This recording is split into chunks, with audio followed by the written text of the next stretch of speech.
Nouvel invité à mes côtés à l'occasion de cette convention Patrimonia qui se tient cette semaine à Lyon pour parler des matières premières, à commencer par les métaux précieux. C'est Benjamin Louvet qui est avec nous, le directeur des gestions matières premières d'Ophi Invest Asset Management. Bonjour Benjamin. Bonjour Grégoire. Oui, des matières premières et des précieux en premier lieu, puisque l'or et les métaux précieux font figure de grands actifs gagnants de cette année 2025.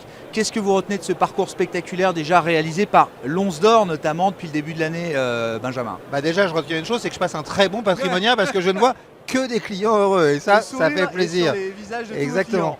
Qu'est-ce que je retiens? La chose la plus importante, Grégoire, c'est que on a une hausse sur l'or qui est intervenue pour les raisons qu'on attendait. Et ça, c'est extrêmement important parce que ça nous permet d'avoir une meilleure compréhension de ce qui peut arriver après.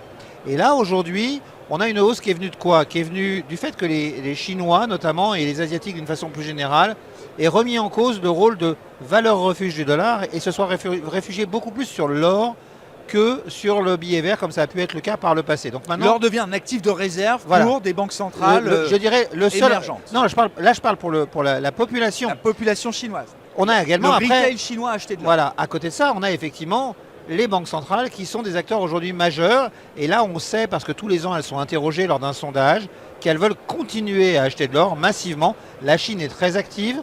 La Chine a annoncé il y a quelques jours qu'elle voulait ouvrir une réserve d'or et qu'elle proposait à ses pays voisins de stocker leur or, créer un Fort Knox chinois.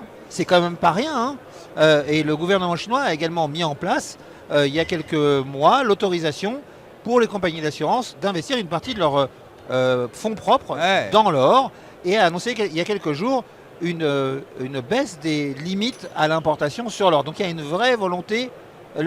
J'ai envie de dire que le cours de l'or va être de plus en plus fixé en Asie. C'est extrêmement important. Ouais. Et puis à côté de ça, on a aussi une contrainte, c'est la production. Et la production, la plupart des analystes aujourd'hui pensent que l'année 2025 pourrait être l'année du peak gold, c'est-à-dire l'année où on atteint le maximum de production et compte tenu des projets qui sont attendus et de la baisse naturelle des projets déjà en exploitation, eh bien on s'attend à ce que la production baisse. CRU, qui est un des cabinets les plus réputés en analyse dans ce domaine-là, s'attend à ce que la production baisse de 17% d'ici 2030. Même avec les prix atteints aujourd'hui, Même avec les on prix ne se dit pas qu'il y aura suffisamment de nouvelles exploitations Grégoire, pour que la production augmente dans les prochaines années.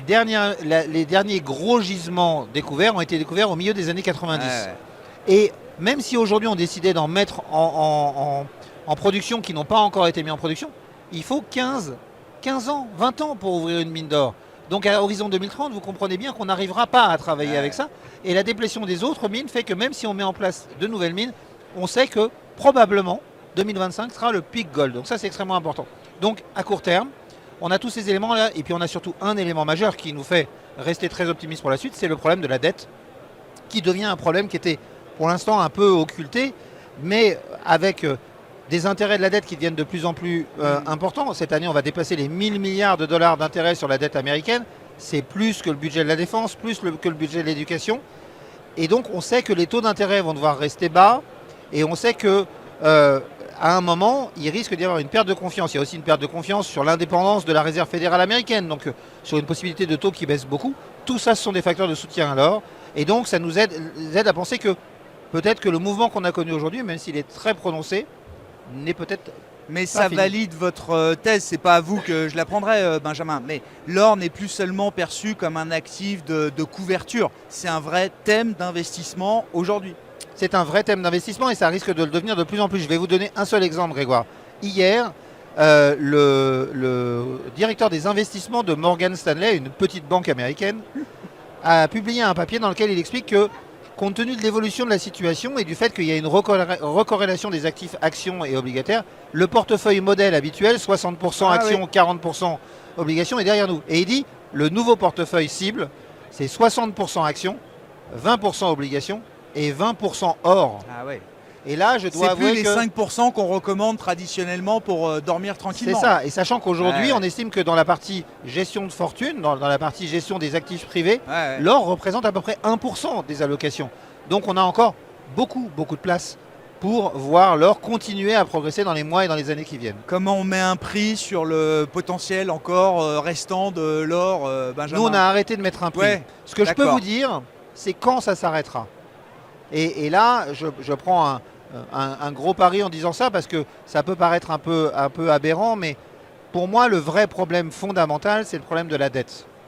Et donc, pour l'instant, ce problème de la dette est accepté, mais à un moment, on va commencer à se poser des vraies questions sur la capacité de remboursement de la dette si on continue à aller dans ce sens-là. Et donc, à ce moment-là, quand la perte de confiance va être plus importante, le cours de l'or va beaucoup monter.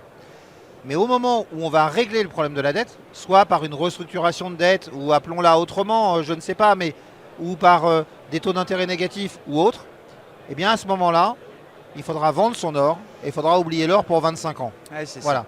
Le vrai problème, c'est la dette. Donc c'est le ratio dette sur PIB qui va être le juge arbitre, effectivement, du momentum de l'or. En fait, le juge arbitre, c'est la confiance. La confiance, c'est binaire, c'est 0 ou c'est 1. Vous avez confiance ou vous n'avez pas confiance. Pour l'instant, la confiance s'étiole, mais elle est toujours là. Le jour où elle disparaît, on a une vraie crise, le cours de l'or s'envole, on doit régler la crise, et là, il faut vendre son or et l'oublier pendant 25 ans. Ouais. Au-delà de l'or, c'est les précieux dans leur ensemble qui réalisent des performances importantes cette année. Oui, l'or fait un excellent parcours, mais le platine fait encore mieux que l'or. Pourquoi ? Parce que le platine, la contrainte sur la production est déjà là. 80% du platine est produit en Afrique du Sud et les mines sont très profondes et comme les cours étaient en baisse, il n'y a pas eu d'investissement depuis longtemps, donc la production baisse. Et côté demande, le platine, ça sert beaucoup aujourd'hui à faire des pots catalytiques. Oui. Donc on s'attendait à une baisse de consommation, mais on prend du retard dans la transition énergétique et on utilise de plus en plus des voitures hybrides. Or, une voiture hybride a toujours un pot catalytique, mais ce qu'il faut savoir, c'est que le pot catalytique d'une voiture hybride est plus gros que le pot catalytique d'une voiture thermique. Ça peut paraître bizarre, mais donc vous avez 10 à 15% de platine de plus dans un pot catalytique de véhicule hybride. Et donc, on a une demande qui se maintient et une offre qui a tendance à diminuer. Donc les prix montent et l'ajustement est assez violent parce que la baisse avait été très forte. Et puis il y a un autre point qui est très important pour le platine, Grégoire, c'est que vous le disiez, le prix de l'or a beaucoup monté. Et donc à un moment, les bijoutiers commencent à se poser la question de savoir si ça peut être intéressant de faire des bijoux en platine qui aujourd'hui est beaucoup moins cher que l'or, alors qu'il était autrefois considéré comme plus précieux. Donc dans les dimensions usage tangible de ces métaux précieux, le platine peut remplacer en partie peut-être une partie de l'or utilisé pour les bijoux. Voilà, il faut savoir que le marché de l'or, c'est un marché de 4500 tonnes par an. Le marché du platine, c'est un marché de 250 tonnes. Donc si vous avez même un tout petit peu de ce marché de l'or qui passe sur le platine, ça peut très vite déséquilibrer ce marché. Donc le platine tire très très fort à la hausse et l'argent bien sûr parce que l'argent on l'utilise beaucoup pour la transition énergétique. Le marché de l'argent est en déficit cette année pour la 5e année consécutive. On est déjà dans la situation difficile de l'équilibre entre la production et la consommation. Si on parle produits et innovation que vous apportez au marché chez Ophir Invest AM, ce sont des produits structurés ayant comme sous-jacent des métaux. Les métaux de la transition notamment, Benjamin. Alors, en quoi c'est une innovation, entre guillemets, parce que les produits structurés, la vague monte depuis des années, mais c'est vrai que le sous-jacent des métaux n'était peut-être pas un sous-jacent habituel pour structurer des produits. Oui, les matières premières sont un sous-jacent qui est assez ignoré d'une façon générale. Alors on avait vu des produits structurés autour de l'or notamment parce que ça avait intéressé.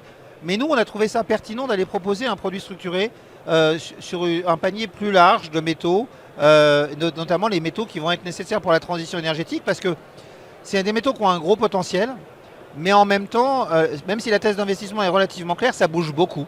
Et ça peut faire peur. Et on s'est dit, le produit structuré, en particulier avec un capital garanti, peut être très rassurant pour un investisseur privé et donc ça a tout son sens, sachant que ces actifs sont des vrais actifs de diversification, ils sont peu corrélés avec les actifs traditionnels et donc ils apportent une décorrélation. Bon, après, vous n'enlèverez pas le fait vous êtes sur un produit structuré, donc en contrepartie, vous avez quand même un risque de contrepartie parce que vous travaillez avec une banque.